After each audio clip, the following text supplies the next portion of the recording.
Do worm farms attract rats? Let's talk about it. So enjoy the video!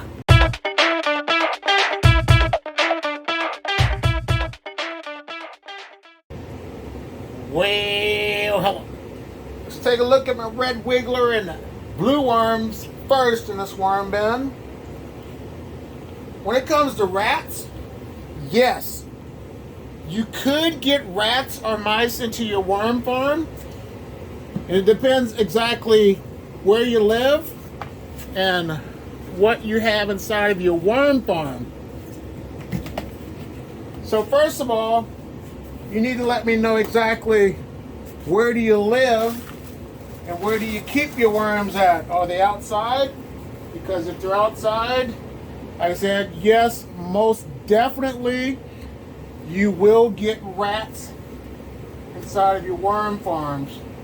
And how you can prevent that from happening is, first of all, you need to have a container that is not completely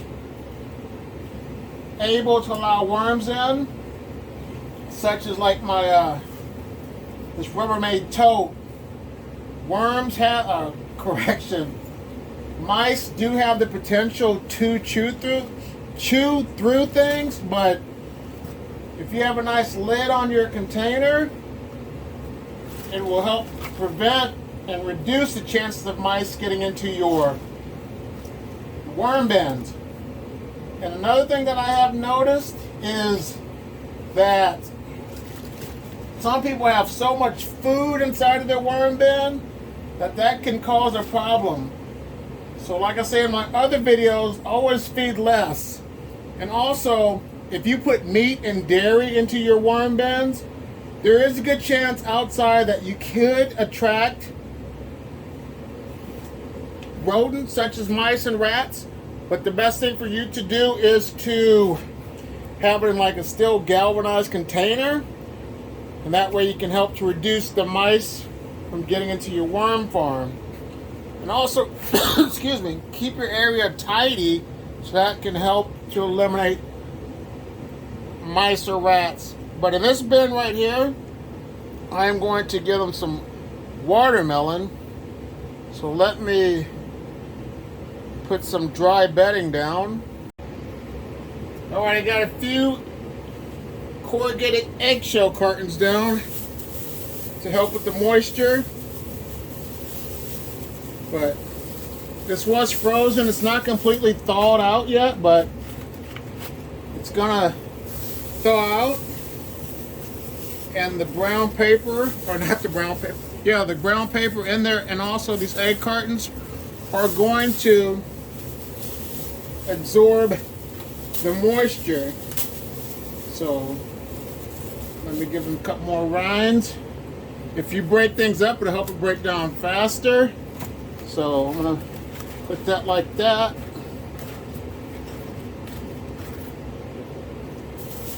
You know what? I'm giving one more piece. They deserve one more extra piece. So there they go. And what I'm going to do is cover it up with some bedding.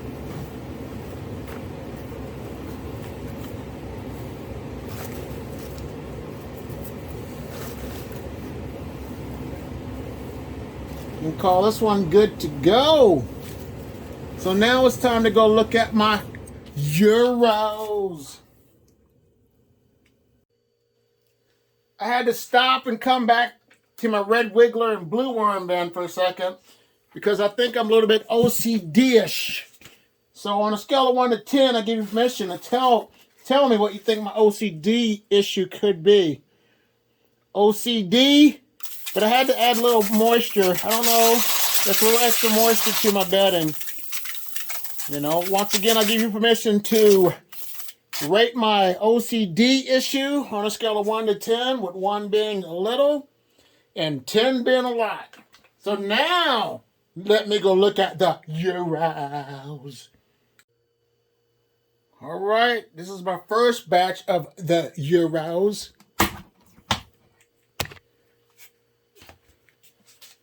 Many castings. But I got a plan.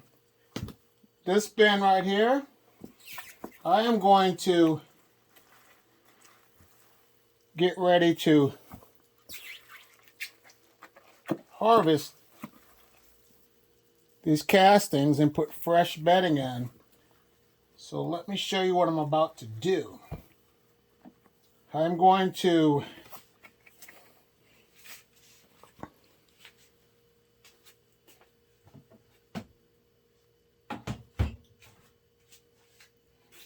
get this tote right here and add all of these castings into this other tote.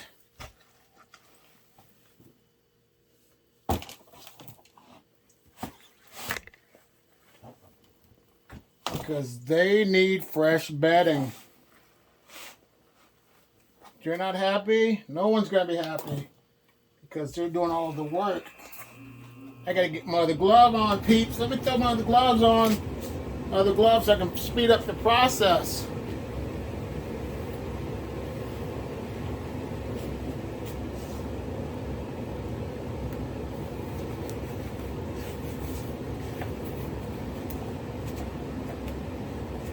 So there we go. Finally got my other mitten on, my glove. Take all these out of there.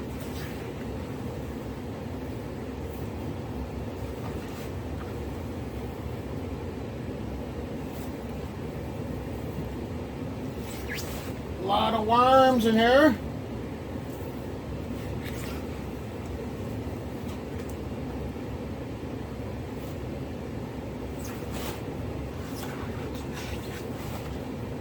Lots of castings.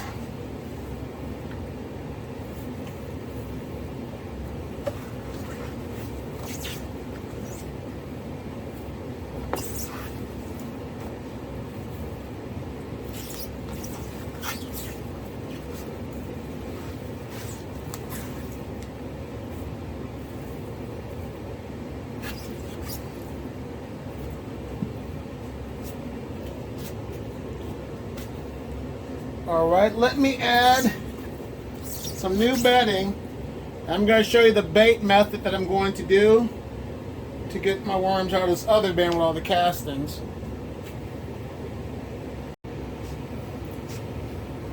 All right, I got the fresh bedding for this side of the bin.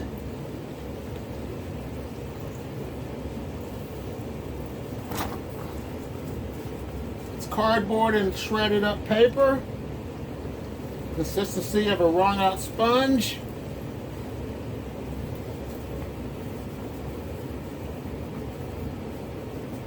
Give them more room to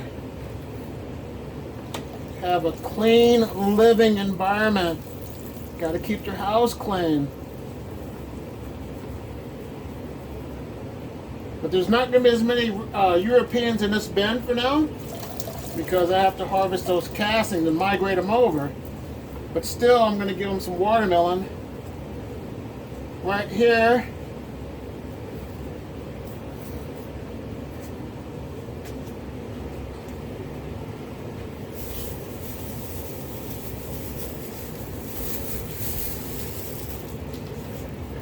There they go, some fresh cut melon for the worms, the Euros. Cover them up with bedding.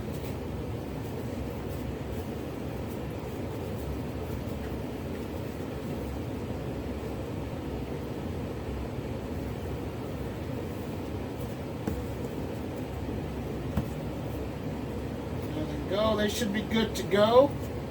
Now, let's look at these castings so I can show you my bait cup system that I'm going to be using.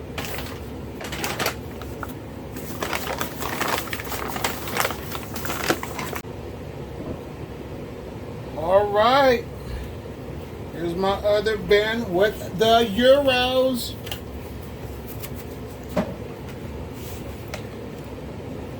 I gotta be honest with you folks, worm farming, it's a great hobby or a career or job, if you will, but it's a lot of work.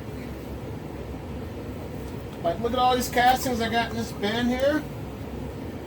But I can only do one bin at a time, so I can't harvest these castings until I get my next bin completed. So I won't be doing this one. So what I'm going to try to do is, hopefully in August, I'll focus on this one. Then September, I'll focus on another one. Then October, I'll be completed with the final bin. But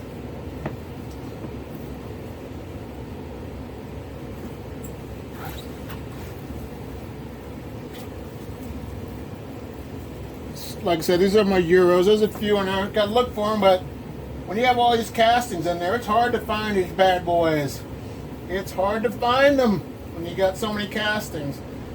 But let me give them some food scraps right here.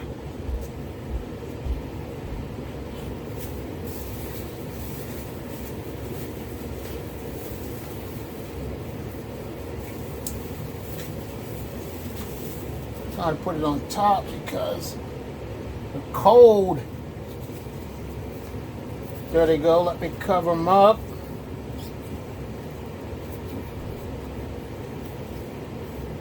Let me throw some paper on there.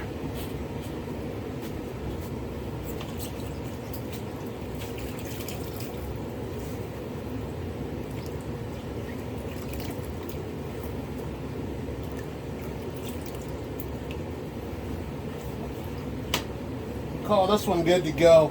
Now let's look at my final bin right now. The diversity and inclusion worm bin with the mixed worms. Alright, mixed worms, diversity and inclusion.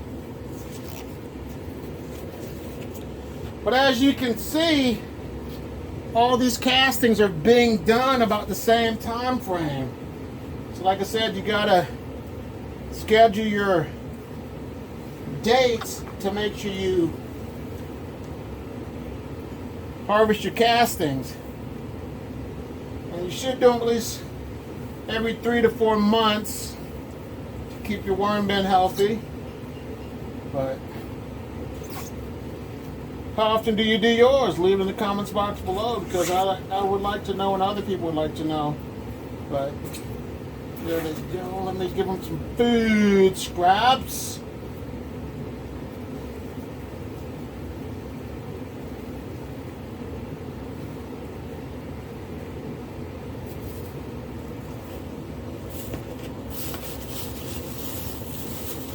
Not a lot, because I gave it to the other worm bins.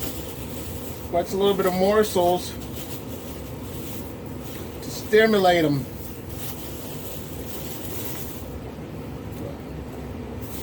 There they go. Well, here are a few other videos to learn more about worms. If you like what you're hearing from me, subscribe to my channel. Give this video a like. And I want to say thank you for taking the time out today to watch these videos. You have a great day. Bye.